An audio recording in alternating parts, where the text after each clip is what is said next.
Assalamualaikum warahmatullahi wabarakatuh. Perkenalkan, kami dari kelompok 1 akan membahas mengenai fungsi produksi Cobb Douglas pada komoditas kacang tanah, di mana anggota dari kelompok 1 yaitu ada 3 orang. Yang pertama ada saya sendiri, Yuniar Humaironing Tias, dengan NIM 18.02.11.0013, dan ada Wakiatul Mukaroma dengan NIM 18.032.11.0062, dan ada Zainul Komar Syabani dengan NIM 18.032.11.0015. Nah, untuk selanjutnya akan membahas mengenai fungsi produksi Cobb Douglas pada komoditas kacang tanah dengan uji asumsi klasik linear berganda, dan akan dijelaskan oleh teman-teman saya. Baik, untuk sekarang adalah data input. Kami di sini menggunakan data sebanyak 20. Bisa dilihat terdapat bibit, pupuk, dan lahan dan produksi. Untuk jumlah bibit 50 menggunakan pupuk sebanyak 4,07 dan luas lahan 3, untuk produksi 9,7. Untuk len bibitnya 3,91 dan pupuk 1,40 dan lahan 0,98 dan len produksinya yaitu sebesar 4,58. Dan untuk data selanjutnya bisa dilihat sendiri. Selanjutnya adalah uji normalitas. Berdasarkan tabel di samping, dapat diketahui bahwa nilai SIG dari variabel ln bibit sebesar 0,161 lebih besar dari 0,05, sehingga dapat disimpulkan bahwa data yang diuji pada variabel bibit tersebut berdistribusi normal. Selanjutnya untuk nilai SIG dari variabel ln pupuk sebesar 0,052 lebih besar dari 0,05. Dapat disimpulkan bahwa data yang diuji pada variabel pupuk berdistribusi secara normal. Selanjutnya adalah nilai SIG dari variabel ln lahan sebesar 0,875 lebih besar dari 0,05, sehingga dapat disimpulkan bahwa data yang diuji pada variabel lahan tersebut berdistribusi secara normal. Selanjutnya adalah nilai signifikansi dari variabel ln produksi sebesar 0,725 lebih besar dari 0,05, sehingga dapat disimpulkan bahwa data yang diuji pada variabel produksi berdistribusi secara normal. Berikut adalah hasil uji histogram dan PP plot. Selanjutnya adalah uji linearitas. Berdasarkan tabel cash processing summary, dapat diketahui bahwa variabel produksi terhadap len bibit baku memiliki nilai include atau valid sebanyak 20 data dan persentase 100% dan tidak valid sebanyak 0 dengan persentase 0%. Selanjutnya adalah variabel produksi terhadap len pupuk memiliki nilai include atau valid sebanyak 20 data dan persentase 100% dan tidak valid sebanyak 0 dengan persentase 0%. Yang selanjutnya adalah variabel terhadap len lahan. Memiliki nilai include atau valid sebanyak 20 data dan persentase 100% dan tidak valid sebanyak 0 dengan persentase 0%.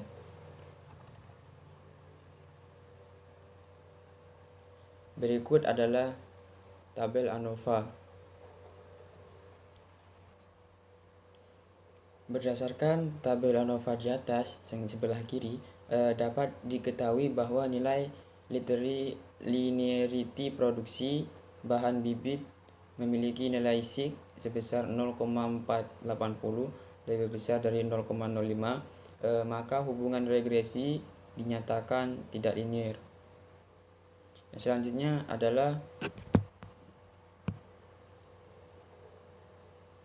tabel ANOVA yang sebelah kanan. Dapat diketahui bahwa nilai linearity produksi pupuk memiliki nilai SIC sebesar 0,175 lebih besar dari 0,05, maka hubungan regresi dinyatakan tidak linear. Pada tabel ANOVA selanjutnya, yaitu berdasarkan tabel ANOVA di samping, dapat diketahui bahwa nilai linearity produksi modal memiliki nilai SIC sebesar 0,001 lebih besar dari 0,05, maka hubungan regresi dinyatakan linear. Di sini saya Waqiatul Mukarromah akan menjelaskan uji multikolinearitas. Berdasarkan tabel koefisien di atas, maka dapat diketahui bahwa variabel ln bibit memiliki nilai VIF ln bibit sebesar 1,007, di mana 1,007 lebih kecil dari 10. Maka variabel bahan baku dikatakan bebas dari multikolinearitas. Sedangkan untuk variabel pada ln pupuk memiliki nilai VIF ln pupuk sebesar 1,429, di mana 1,429 lebih kecil dari 10, maka variabel modal dikatakan bebas dari multikolinearitas.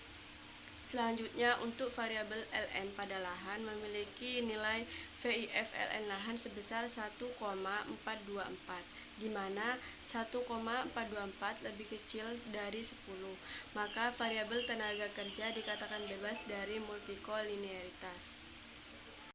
Selanjutnya, uji autokorelasi. Berdasarkan tabel model summary di samping, dapat diketahui bahwa nilai DW start mendekati 2, sehingga tidak ada autokorelasi. Jadi, apabila nilai DW start mendekati 0, maka terdapat autokorelasi yang positif. Sedangkan apabila nilai DW start mendekati nilai 4, maka terdapat autokorelasi yang negatif. Pada tabel summary di samping, nilai DW start sebesar 1,380, yaitu mendekati angka 2, yang berarti tidak terdapat autokorelasi antara variabel bahan, variabel bibit, dan variabel pupuk terhadap kacang tanah. Selanjutnya untuk uji heteroskedastisitas. Mempunyai syarat apabila tidak ada pola yang jelas pada gambar skateplots dan titik menyebar di atas dan di bawah angka 0 pada sumbu Y, maka dinyatakan bahwa tidak terjadi gejala heteroskedastisitas. Untuk variabel berdasarkan output scarlet plot di samping, dapat disimpulkan bahwa tidak terjadi gejala heteroskedastisitas karena sebaran datanya tidak menyebar dan membentuk pola. Selanjutnya adalah uji regresi linear, di mana interpretasi yang terdapat pada tabel uji regresi linear, output yang didapat yang pertama berdasarkan hasil pada tabel model summary diperoleh nilai adjusted R-squared 0,969 yang menunjukkan bahwa 66,0% variasi variabel dependen dapat dijelaskan oleh variasi variabel independen, sedangkan sisanya 3,4% dijelaskan oleh model lain.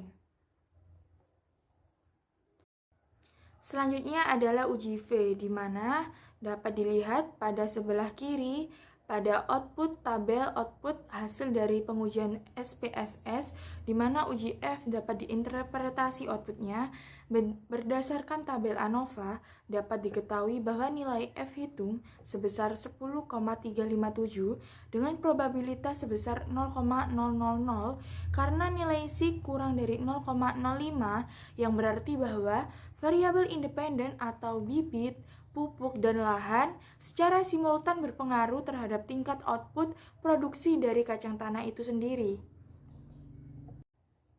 Selanjutnya ialah uji T, di mana pada uji T ini kita dapat mencari atau menghitung Cobb Douglas-nya dari pengujian kali ini.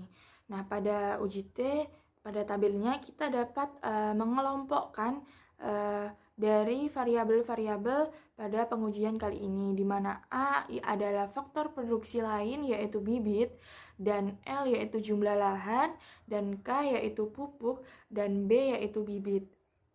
Di mana lanjutannya pada slide selanjutnya terdapat tabel, di mana tabel ini tuh untuk menghitung Cobb Douglas-nya, di mana indikator yang pertama adalah konstanta, Ln bibit, dan Ln pupuk, dan Ln lahan, di mana nilai Ln sendiri terdapat pada uji T. Pada output uji T dapat dilihat pada tabel yang ada pada B, yaitu standardized coefficient. Di situ ada B, di situ adalah nilai Ln. Jadi dimasukkan pada tabel dari lanjutan nilai Ln tersebut, di mana konstanta 1,785, Ln bibit 0,493, Ln pupuk min 0,455, dan Ln lahan yaitu 0,8110, di mana dapat kita cari nilai eksponen. Nah, untuk nilai eksponen di sini itu kita menggunakan Excel, penghitungan Excel, di mana dengan rumus sama dengan EXP buka kurung nilai Ln tutup kurung, dan setelah itu enter, dan dihasilkan yaitu nilai eksponen tersebut. Itu untuk keseluruhan dari nilai konstanta sampai Ln lahan. Dapat dihasilkan nilai eksponen di mana konstanta 5,9595795 dan Ln bibit dengan 1,663722,052 dan Ln pupuk yaitu 0,634449797 dan Ln lahan yaitu 2,2479079. Nah, setelah itu kita pembulatan. Nah, untuk konstanta sendiri kita bulatkan, nilai eksponen kita bulatkan menjadi 6, Ln bibit nilai eksponen dibulatkan menjadi 2, dan Ln pupuk dibulatkan menjadi 1, dan Ln lahan nilai eksponen dibulatkan menjadi 2. Nah, untuk selanjutnya ialah penghitungannya, di mana dengan rumus Q sama dengan AL kuadrat A, K kuadrat B, B kuadrat C, di mana dapat dilihat kita masukkan nilai-nilai dari indikator, di mana yang pertama Q sama dengan 6, A sama dengan 6, A yaitu konstanta, dapat dilihat dari keterangan di atas, dan dikali L yaitu L nilai Ln-nya 0,810, dikali K dengan akar kuadrat dengan min 0,455, dikali B akar kuadrat yaitu 0,493.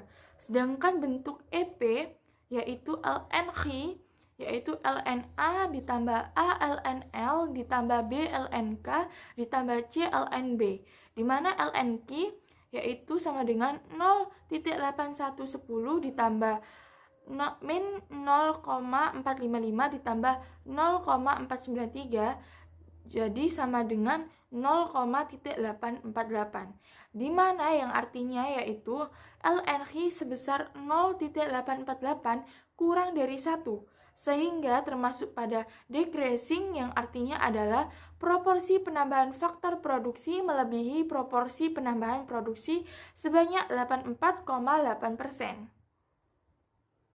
Sekian pembahasan mengenai fungsi produksi Cobb Douglas pada komoditas kacang tanah oleh kelompok 1. Sekian, terima kasih. Wassalamualaikum warahmatullahi wabarakatuh.